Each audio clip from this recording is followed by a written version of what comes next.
Драги гледачи, вие сте во уште едно издание на Откриени тајни. Ви благодарам што сте со нас, еви во новата година. Продолжуваме со овој серијал кој што има за цел да открие некои тајни во врска со животот и постоењето. Имаме направено огромен број на емисии, стотици емисии, кои што едноставно имаат за цел да дадат некое знаење или некои совети во врска со тоа како да го подобриме животот и постоењето. Во новата година продолжуваме со ист ритам, со исто темпо. За оние кои што се нови, мисијата трае 20 на минути и секојаш можете да комуницирате со мене на социјалните медиуми. Ги земаме темите поврзани со тоа што гледачите сакаат највеќе да слушнат. Така да и оваа година продолжуваме со истите принципи. Она за кое што во оваа емисија ќе разговараме дали е можно и како е можно да го подобриме меѓусебното разбирање во домот. Доаѓаат божичните празници, тоа е период генерално околу Нова година, Божич, кога едноставно хармонијата и духот во домот е стварно подобар. Гледате самиот тој момент дека треба да биде така или дека околината е така, едноставно тие празници се толку убави поради тоа што го на некој начин изнесуваат најдоброто од нас, најдобрата комуникација, најдоброто разбирање, но си викам зошто да не е така постојано во текот на целата година. Сега ајде да изанализираме малку што е тоа кое што го имаме во овој период кој што ни овозможува да бидеме подобри во комуникацијата, да бидеме подобри во односите, да бидеме подобри со релациите со другите луѓе. Ако размислиме, на некој начин афинитетот или љубовта кон другите, кој што овој период едноставно го побудува, во нас имаме попозитивна енергија, повисока емоција. Кога имаме повисока емоција, на некој начин имаме повеќе афинитет кон другите луѓе. Што се случува кога имаме добар афинитет кон околината и зошто е важно да имаме добар афинитет кон околината е поради тоа што нашата реалност за другите е многу подобра. Сега што значи реалноста да ни е подобра и како ова зависи од афинитетот? Ќе ви дадам конкретен пример. Дали сте виделе во дадена ситуација кога имате многу афинитет, многу љубов кон сопругата или сопругата кон сопругот или кон девојката или кон децата, едноставно афинитетот е огромен. И одеднаш се што гледате во тој човек ви е реално. Сега, гледате, реалноста е поврзана со афинитетот. Степенот на афинитет, љубов, допаѓање, едноставно позитивност која што зрачите, добрина, на некој начин е поврзано со тоа што одбираме да видиме. Гледате, точката на гледиште зависи од афинитетот.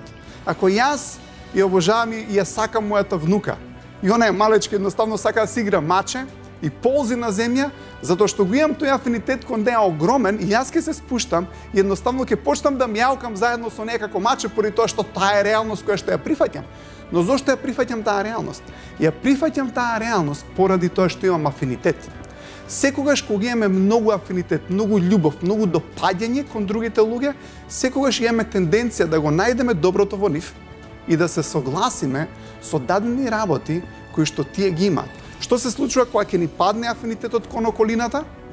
Едноставно мојата љубов кон сопругата, кон девојката, не знам, на девојката кон дечкото, на сопругата кон сопругот, кон децата, едноставно кога ќе падне тој афинитет или кога ќе падне таа љубов, она што се случува, веднаш почнуваме да наоѓаме работи кои што ни сметаат. Ето тоа што го гледаме во другиот човек е многу поврзано како ние се чувствуваме кон тој човек. Но како да ја вратиме тој афинитет, како да ја вратиме таа љубов, доколку таа љубов или тој афинитет го снемало со текот на годините. Ќе видите, не знам, во бракот или во односите, или во релациите помеѓу пријателите или помеѓу колегите со текот на времето, не секогаш тој афинитет кој што некогаш можеби го имал, останува на исто ниво. И тој афинитет не мора да биде конкретно кон некоја личност, може да имаме афинитет кон некој град, можеме да имаме афинитет кон државата, можеме да имаме афинитет кон работата, можеме да имаме афинитет кон не знам, професијата која што сме одбрали. Кога ќе ни падне тој афинитет, почнуваме да ги гледаме маните. Секогаш афинитетот кога ќе ни падне, секогаш почнуваме да гледаме мани во околината или во другите луѓе. Точно е дека очите наши гледаат онака како што нашата душа ни налага да гледаме. Фактички, какви ни се емоциите, каква ни е нашата духовна состојба, зависи за тоа како очите гледаат.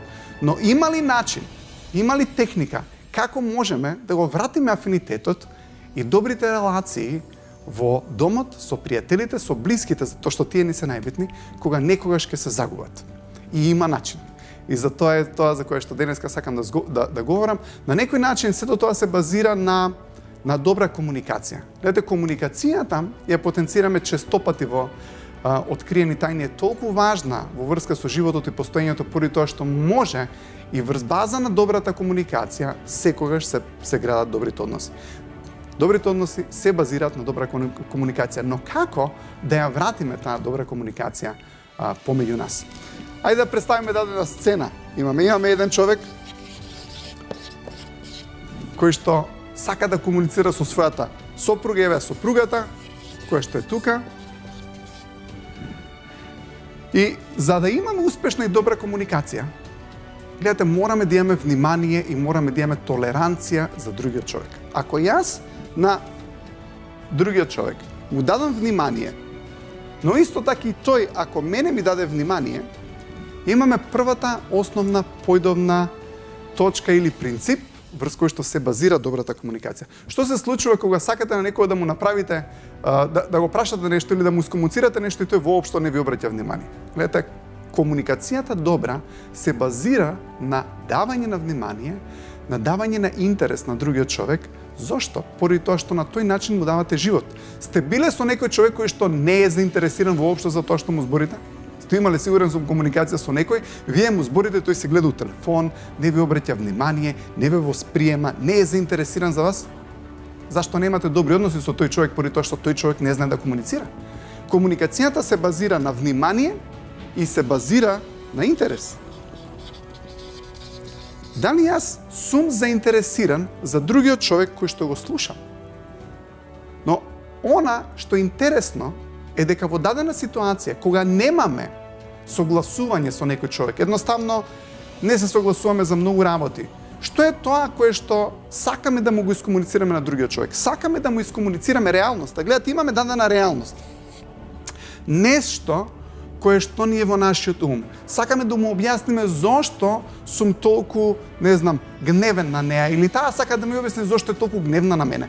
И одеднаш почнува комуникацијата и оваа страна, ајде да го кажеме, ова е сопругот, сака да искомуницира нешто со сопругата, но тоа што го комуницира ја нервира до толку многу сопругата, да таа исто така го крши едно од главните правила на комуникацијата за кој што денеска ќе зборувам, а тоа е дека не само што не го слуша за да го разбере, туку влегува во комуникацијата да ја прекине со нејзината идеја и со нејзината спротивставена реалност, за да каже колку неуправо тоа што тој го збори, поради тоа што секако дека ти има две различни реалности. Гледате, он има една реалност, жената има сосема друга реалност, која што не се исти. Сега како да ги зближиме е прашањето. Има начин како да ги зближиме овие реалности, верувајте ми. Истрајте со мене до крајот на емисијата и ќе добиете, мислам дека ова е една од поважните работи за да може да се изгледа, да се испеглаат, да се исправат сите неубави комуникации, неубави односи кои што ги имаме помеѓу блиските. Значи, да се вратам на сцената. Имате дадена ситуација каде што сопругот сака да искомуницира нешто со сопругата, можеби што е тоа што на него му смета кај неа. И обично сте виделе дека во таквите комуникации секогаш газиме на тоа што на другиот му е болно да го слуша, затоа и секогаш се караме. Гледате, поради тоа што сакаме да збориме за некои работи кои што се на некој начин осетливи кај другиот човек. Гледате, не ги коригира, можеби се тоа неговите неодговорности, можеби 100 пати сум ја замолил нешто да направи, но таа не го коригира тој однос. Ја сакам да зборам за тоа и од другата страна имате реакција нервозна. Зборував дека секој ден од нас има еден дел од умот кој што го тера несоодветно да реагира.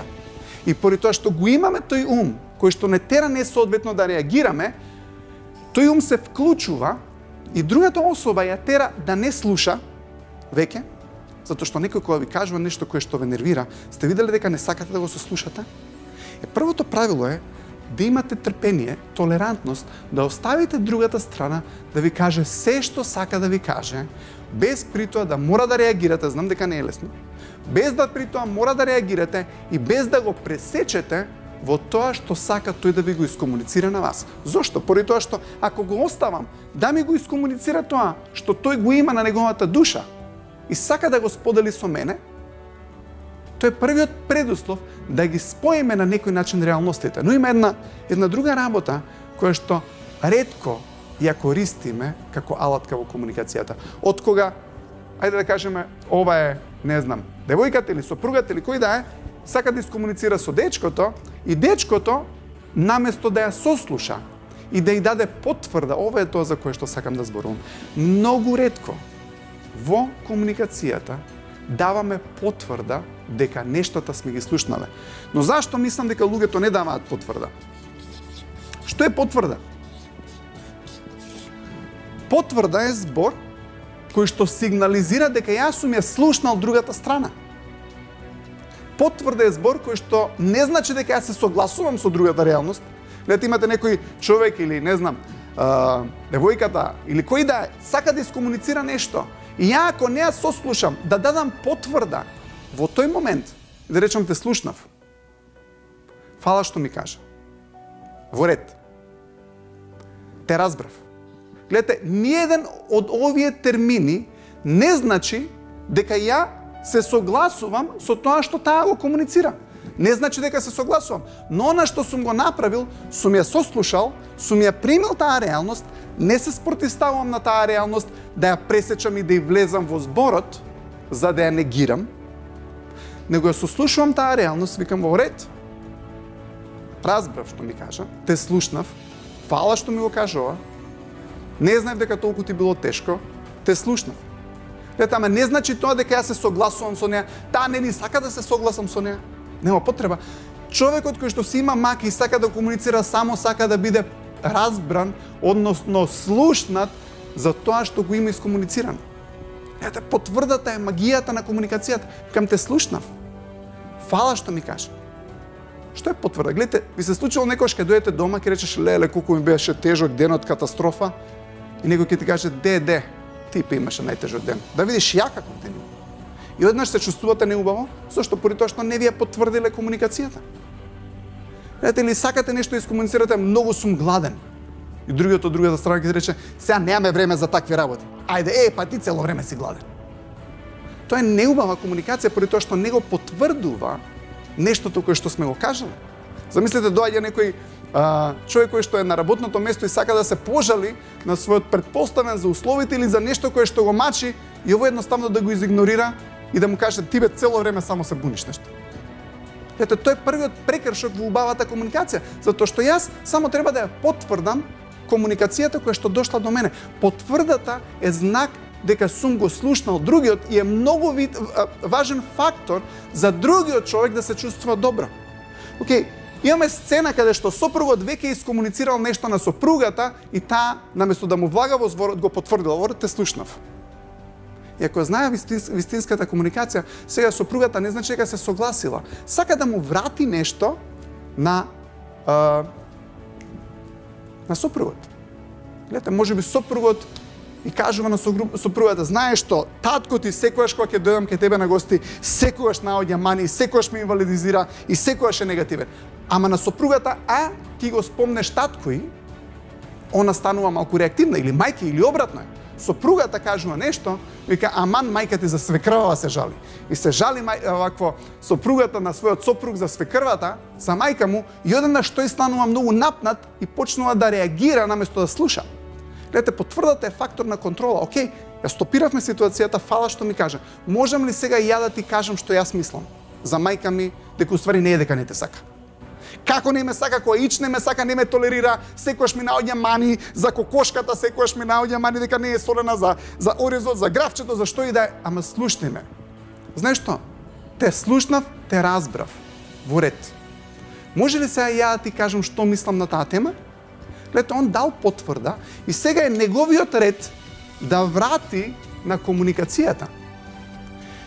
Он кога ја враќа комуникацијата сопругата сега, треба да има толерантност, да слушне тоа што е тоа што го кажува сопругот и да го потврди. Гледате, уште не се согласиле на ништо. Имаат целосно различни реалности. Сопругот знае дека мајка му не е дека не ја сака, сопругата мисли дека свекрвата не ја сака неа, имаат конфликт. Сопругот ја преземе иницијативата да комуницира и вика, се те молам слушај ме што ќе зборам, само потврди го тоа што ќе ти го кажам, не би влагај во збор сега ти зашто ја те сослушав. Во ред?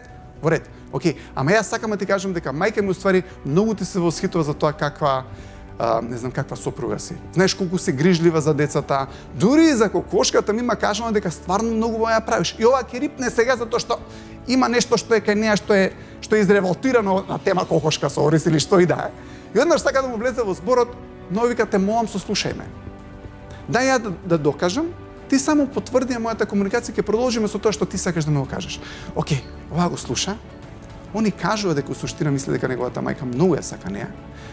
Океј, она му дала потврда. Океј, те разбрав. Ама зошто тогаш она продолжува сега? Ама зошто тогаш во таа друга ситуација која што беше многу слична, она успари така и така и така изреагира кон мене. Гледате, сега сопругот те слуша и дава потврда, вика те слушна.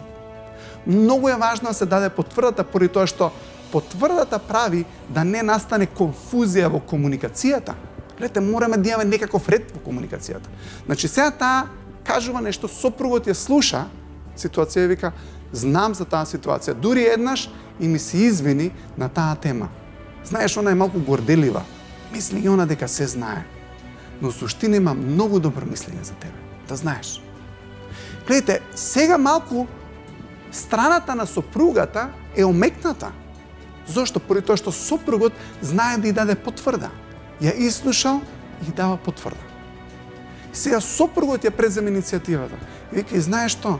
Сакам да знаеш дека не само што мајка ми мисли добро за тебе, него и татко ми многу пати знае да каже дека у суштина таква сопруга, знаеш, ретко се наоѓа. И одеднаш сопругава почна да омекнува. И она ќе каже, да, ама знаеш што, не е више тој истиот тон. Не е таа веќе иста емоција која што имаат двајцата. И одеднаш, она што се случува во добрата и во убавата комуникација е дека кога ја имаме комуникацијата на исправен начин, со сослушување, толерантност и давање на потврда, две работи ќе се случат. Прво, целата таа негативна емоција ќе спласне.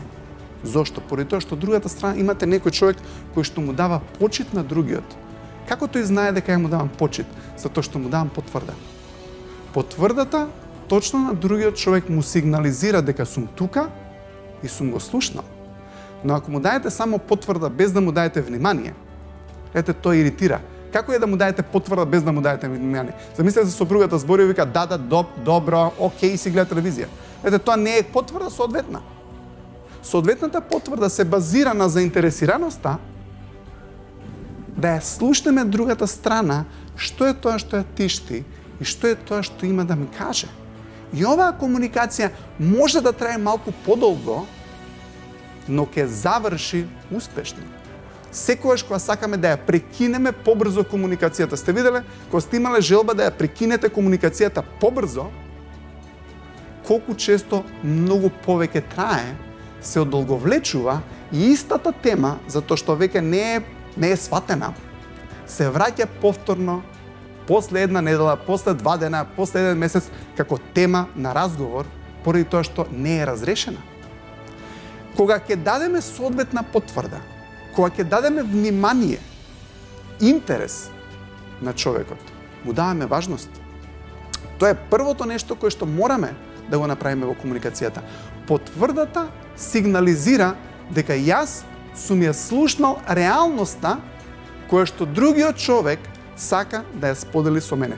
Имајте на ум, значи она за кое што не се согласуваме со различните реалности, сопругот има реалност дека уствари неговите ја сакаат снаата, снаата има реалност дека можеби, не знам, свекрот и свекрвата не се благо наклонети кон неа, имаме мала ситуација која што не е најдобра. Но гледате, сопругот и сопругата комуницираат на успешен начин. Сопругот ја сослушува што она ќе каже, дава потврда, те слушнав, во ред. Баш ми е жал дека така си се почувствувала, те сваќам. Не може да каже, знаеш, некојаш и мене ми се случило тоа од нивна страна, и тоа е потврда. Но ако јас сакам да дојдам до точка на согласност, она што се случува, јас ќе искомуницирам реалноста која што јас ја имам. И гледате, не мора таа реалност да е иста. Ја ја кажувам мојата реалност на неа, она ми ја кажува мојата реалност на мене, и на крај може би она нема да се согласи сопругата дека, не знам, неговите ја обожаваат, но може да се согласат на нешто, и тоа нешто секогаш ќе се изнајде, и може би во конкретна ситуација, она на која што и двајцата ќе се согласат, е дека, знаеш, едноставно, Такви се луѓето. Знаеш, некојаш му замеруваат и на него, некојаш ја замеруваат на неа, но во суштина дека сакаат да помогнат, ама не го прават тоа на најсоодветниот начин. Може би тоа е реалноста на која што и двајцата ќе се согласат од кога реалностите почнувале да се менуваат од сопругата кон сопругот, па сопругот ја дал својата реалност од кога ја дал потврда. Гледате, потврда. Ја потврдил нејзината комуникација, сега е негов ред. Он збори и вели на сопругата не ми влегува во збор и направете го ова. Кажете на другата страна, не ми влегува во збор, те молам оставиме да се доискажам. Многу ви е важно ова што ти го зборам, само се слушаме, не значи дека се согласуваш, само кажи ми те слушнав. И после е твој ред, после ја ќе те слушам. И другиот човек ќе почне да збори, ќе го слушаме, му речем во ред, те разбрав, ама ја се уште мислам дека не е така. Еве ти е мојата реалност. И другата особа не слуша и вика, окей, во ред, ама знаеш што, јас сакам ова да ти го кажам. Ја го слушам, разбирам. Но знаеш што, мислам дека се уште е вака. И одеднаш после пола сат разговор како што треба, ќе дојдеме на некоја трета реалност. Гледате, трета реалност ќе се најде. Нема обично да се спојат перфектно двете страни, но ќе се најде нешто заедничко на кое што ќе се сложиме. Тоа е клучот на давањето на потврдата. Потврдата, ако ја дадеме како што треба, секогаш предизвикува несогласувањето да се претвори во некаков вид на согласување. Гледате, во конкретниот пример на сопругу и сопругата, најдена е трета реалност дека да, неговите не се тактични и може мајки особено не знае како да искомуницира. На свекрвата точно тоа е тоа што сака да ја коригира или што сака да го промени кај неа, но едноставно, можеби во разговорот, не знам, сопругата сваќа дека сепак не станува збор за нешто што е злобно, туку нешто кое што свекрвата сакала да го искомуницира, но не знае на кој начин. Тоа е новата реалност до која што е дојдено во ситуацијата помеѓу сопругот и сопругата. Како? Давајќи потврда. Многу ретко знаеме да дадеме потврда во комуникацијата. Знаете, ќе опрашате некого како си, он ќе ти каже добро. Но на тоа добро, дал ние даваме потврда? Гледате, ја опрашам некого како си, ми вика добро. Сега ја треба да дам потврдата. Баш ми е мило. Тука е крајот на успешната комуникација. Потврдата е многу убава алатка со која што можете да направите комуникацијата да тече глатко. И она што е најбитно е кога ќе најдеме реалност која што сме ја нашле врз база на оваа убава комуникација, обично што се случува? Сопруг и сопругата ќе се прегранат, ќе речат, окей, доста за моите зборовме, идем у кино. Идем. Ќе се врати повторно љубовта и толеранцијата. Комуникацијата е клучот на успехот. Човек кој што знае да комуницира, секогаш ќе биде поуспешен од тој што не знае да комуницира. Замислете и во бизнисот е така. Замислете имате некој човек кој што, не знам, продава нешто во светот на бизнисот и доаѓа некој клиент кој што сака нешто да искомуницира и одеднаш тој што е купувачот, одеднаш го прекратува и му вика, слушајте, ама не е така, чекај, потврдата мора да ја дајете. Да, после тоа може да кажете вашата страна,